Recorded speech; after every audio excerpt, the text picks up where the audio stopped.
만약 내가 열심을 내서 신앙생활을 하고 있는데 그 열심과 헌신이 여러분 주를 위한 것이 아니라 나를 위한 것이면 어떡하겠습니까?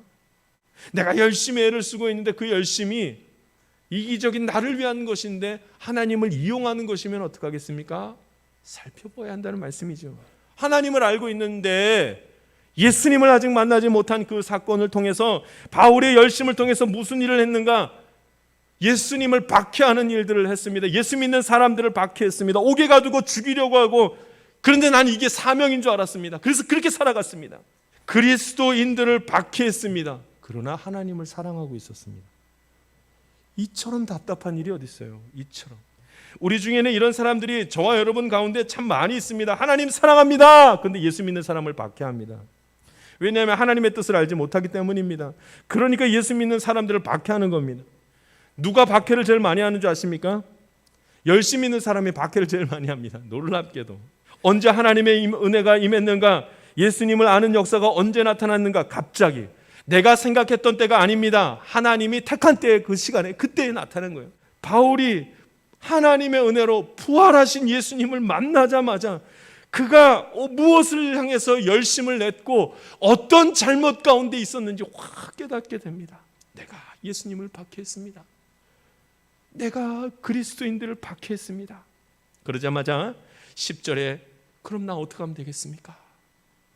이제 이 열심을 어떻게 하면 되겠습니까?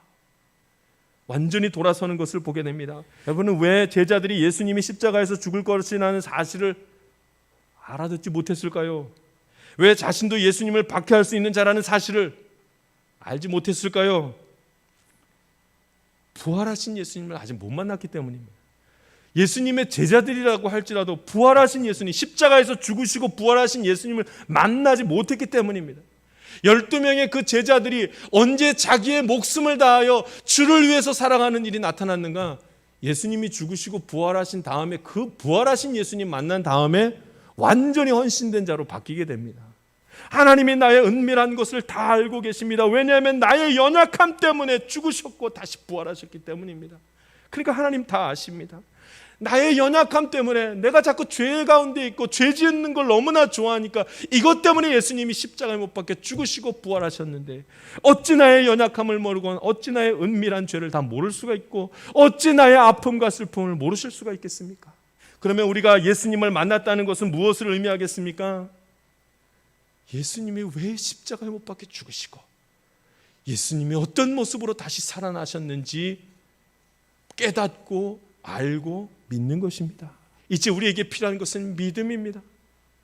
어떤 믿음이며? 예수님이 나를 위해 죽으시고 십자가에서 죽으시고 다시 사셨구나. 내가 주님을 믿습니다. 내가 주님을 믿음으로 나도 이 절망의 자리에서 옮겨가는 줄 믿습니다. 이 소망이 생기는 것입니다. 이것을 묵상이 됩니다.